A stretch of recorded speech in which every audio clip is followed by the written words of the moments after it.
his rough childhood. Is any of that true? She'd respond by stating, no, and that's what hurt me so much. I am a good Christian and prayer has kept me going. He was too spoiled. Anything he wanted, I would just buy it and I'd go without. I sheltered him too much and I think there's a little resentment from that. And to be fair to Debbie Mathers, there is evidence suggesting that Eminem didn't actually have a rough upbringing. Eminem's younger half-brother Todd Nelson stated in an interview that Marshall was always very resentful over not having a father figure in his life. Growing up, he felt like he missed out on a lot. But all this stuff about him being abused as a child is so far from the truth, it's just laughable. Debbie did everything she could for him when he was growing up. She bought him his first car, a Lincoln Continental, and ran around after him so he didn't have to take responsibility for anything. She's done the same thing with her youngest Nathan, and he's growing up to be an equally spoiled brat, with his sentiment also being shared by Eminem's grandma. Debbie was so protective of this boy, she never allowed him until he got in his teens to have a lot of friends. Whether or not Eminem really had a traumatic youth was yet to be determined. However, on the 20th of September 1999, at a time during which Debbie Mathers was conveniently close to bankruptcy, she'd pick the first lawyer she found in the Yellow Pages named Fred Gibson and file a $10 million defamation lawsuit against Marshall Mathers, stating that his comments had caused various forms of emotional distress, including diminished self-esteem, humiliation, sleepless nights, harm to her credit rating, and even the loss of her mobile home. When you can't go to the mall for being spit on and being called,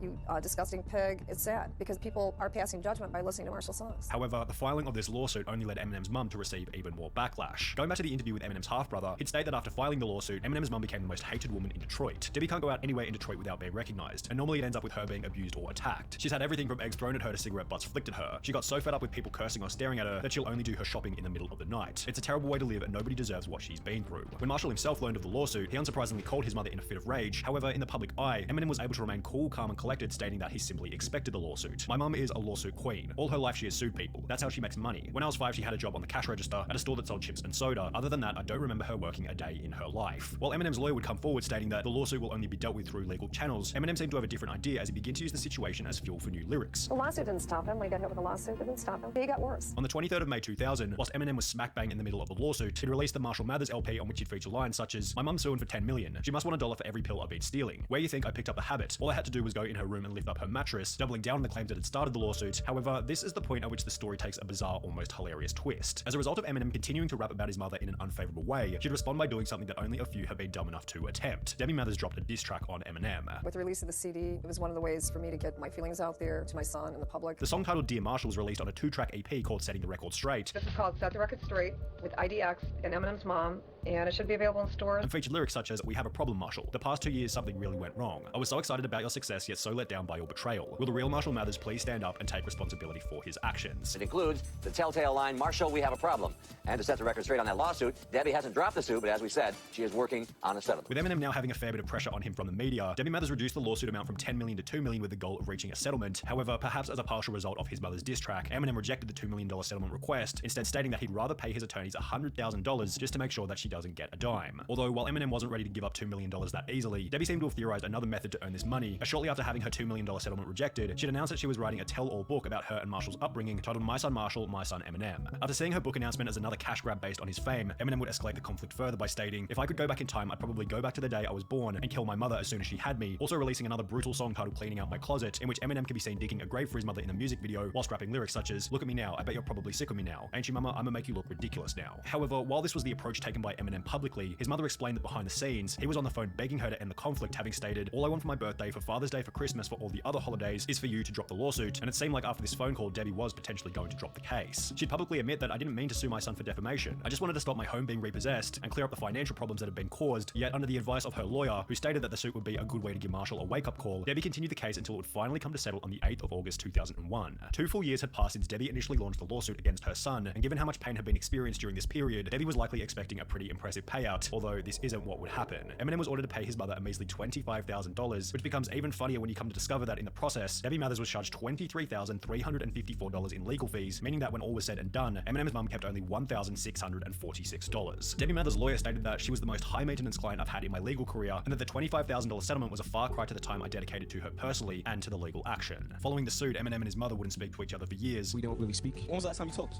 It's probably been a couple of years, probably about 3, maybe 4 years, something like that. In an interview from 2010, Marshall stated that he didn't even know where his mum was living and that it'd be very hard to repair that relationship. However, in 2014, Eminem released the song Headlights as an apology to Debbie, explaining that he was sorry for all the things he had said about her in the past.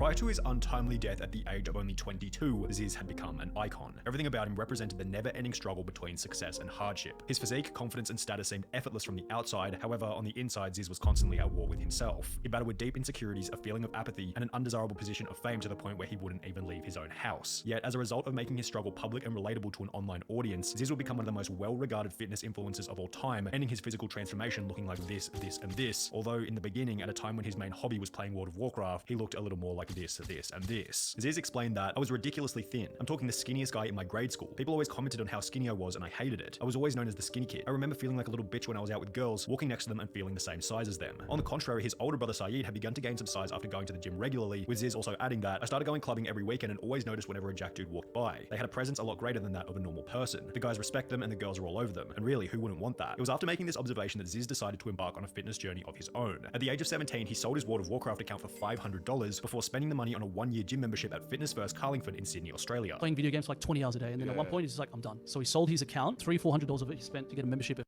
Gym membership at Fitness First Carlingford in Sydney, Australia. playing video games for like 20 hours a day, and then at one point he's just like, "I'm done." So he sold his account, $300-400 of it he spent to get a membership at Fitness First. Ziz explained that after signing up for the gym, he'd have his most embarrassing moment by stating, "When I was starting out, I went to do chest by myself, had the bar plus 5 kilos on each side, tried to go to 15 reps, couldn't get the last rep up and it was stuck, and the biggest guy in the gym came running to help. He got it off using one hand, lol." Accompanying Ziz's embarrassing chest day was the creation of his first YouTube channel on the 28th of July 2006, titled 7Ziz7, where he began to document everything in his life from fights at McDonald's to his opinions on music. However, the most interesting thing that he'd eventually capture stage by stage was without a doubt his body transformation. Only 1 year after failing to bench 30 kilos, Ziz had put on a respectable amount of size, and with it his reputation would shift from the unconfident skinny kid to an outgoing guy on the internet who would frequent the Sydney party scene with his brother. Now Ziz was still far from famous at this point. Sure, his physique was certainly looking better than it was in the beginning, but his transformation wasn't nearly complete. However, when looking at a post made by Ziz to the bodybuilding.com forums, it's obvious that he planned on continuing the grind, stating that this is what he wanted his body to look like in only 1 year's time. While this kind of transformation after only 12 months seemed almost impossible, a photo posted 1.5 years later showed that Ziz had made his goal a reality, yet unfortunately he would also add that it hadn't been achieved naturally. A forum post by Ziz explained that he had begun his first trend/sus cycle in April of 2008, only 1 month after his 19th birthday. And while this might have been somewhat disappointing for those following his fitness journey, there was no denying that Ziz looked absolutely incredible. Standing at 6'2" with some fresh new tats and an absolutely yoked physique, Ziz represented something like the ideal masculine image. He was the voice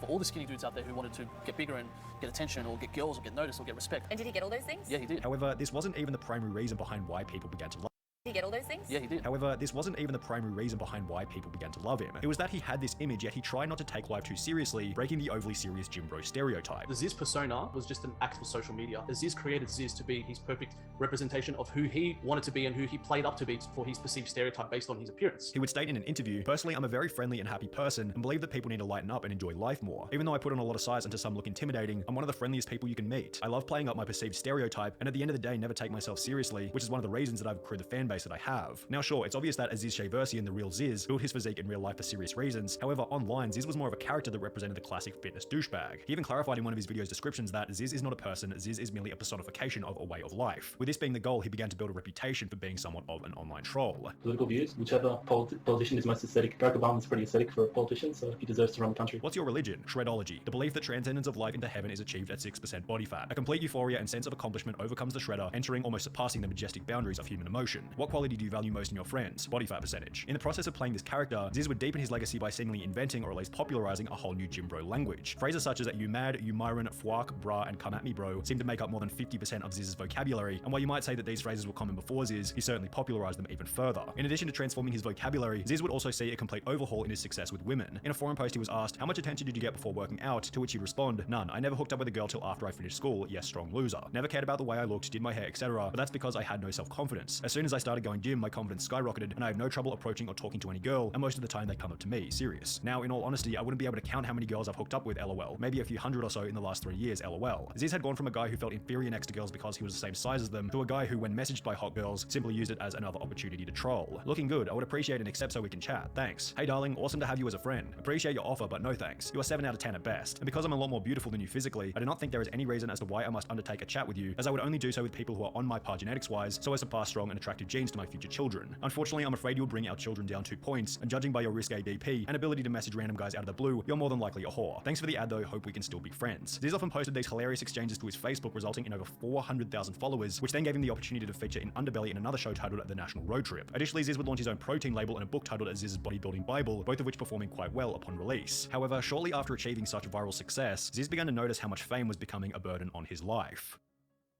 That's a lot to take in for a 19-year-old, that amount of fame to hit you that hard. Because of that pressure, you start using more drugs, more steroids.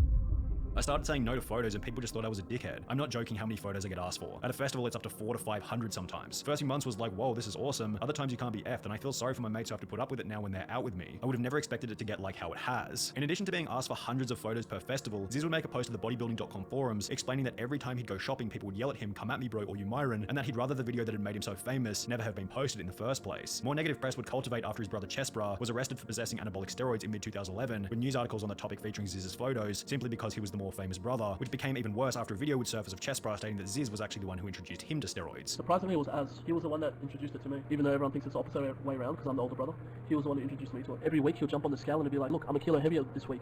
Next week he'll be 2 kilos heavier. The week after he'll be 3 kilos heavier. And he'd look at me and Babbo and he'll just laugh at us. And I was thinking, what's going on? Like, this guy's putting a kilo on every week and getting leaner and fuller. And he's eating like a horse. Like, something doesn't add up. The immense pressure put on Ziz not only cultivated a refusal to leave the house unless he had friends around him. He used to be scared just to go out in public, bro, that he needed to bring 2 or 3 of his mates everywhere he went just because of the anxiety and the paranoia that he used to get from going out. There was a lot of things that Aziz was feeling on the inside of his mind as well that a lot of us can really never tap into unless we knew him personally, you know what I mean? But he'd also adopt the attitude in a Facebook post that he no longer wanted to be Ziz at all. I'm sad to announce that I have officially finished with training, festivals, and being Ziz. I want to move my life in other directions, and have found myself far too involved in a lifestyle with no genuine substance, meeting far too many fake people / girls who, if I didn't look the way I did, would have never given me the time of day. Time to get back to studying, there's more to life than partying. 4 months after making this post in August of 2011, Ziz would board a flight to Thailand for what seemed to be a much needed vacation. Given the timing, it was likely that Ziz was simply trying to get away from the chaos back in Sydney, although what was waiting for him in Thailand would prove to be much worse. Scarily enough, Ziz had actually predicted his own death on multiple different occasions. When asked, where do you see yourself in 20 years, Ziz responded with one frightening word: dead. And while this response was probably somewhat of a joke, on the 5th of August 2011, while sitting in a sauna in Pattaya, Ziz would suffer a heart attack from which he would never recover.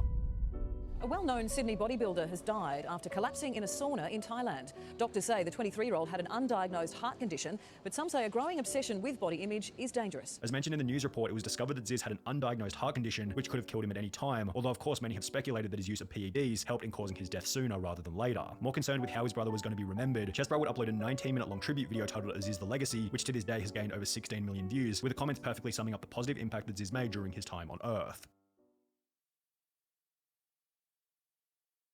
The Fine Bros went from gaining 150 million views per month in mid-2019 to around 10 million views per month recently, representing a decline of over 90% in only 36 months. What went wrong? The peak of their colossal size failure would eventually occur in 2020. However, signs of impending doom first began in early 2016, when the Fine Bros attempted to trademark and copyright the entire reaction genre on YouTube. Well, kind of. I'm sure many of you remember the drama, right? It started with this video simply titled React World, in which the Fine Bros would frame an announcement in a way that sounded like, if you want to make any kind of reaction video for yourself on YouTube, the Fine Bros are now entitled to a cut of the revenue. And all you people who are thinking about making reaction videos anywhere in the world, well, by the way, we own you. In the terms, they own 50% of your brand deals, 60% of your rev share. You can't even post your video to Facebook, apparently, without their permission. That sounds like a great deal. Sign me up. The Fine Bros would then go on to request that their audience not watch or support any other channel making reaction content. And we implore everyone not to support those companies and channels. When you notice someone ripping someone's format off, don't stand for it. However, when you take a look at the Fine Bros' history, it's hardly surprising that they felt entitled to the genre. The pair had built what you might call a reaction empire, beginning with kids react to viral videos back in 2010. The series became popular because it took already successful viral content and added further insight into it by having kids provide their own opinion. Yet while this was an incredibly successful formula, going back to their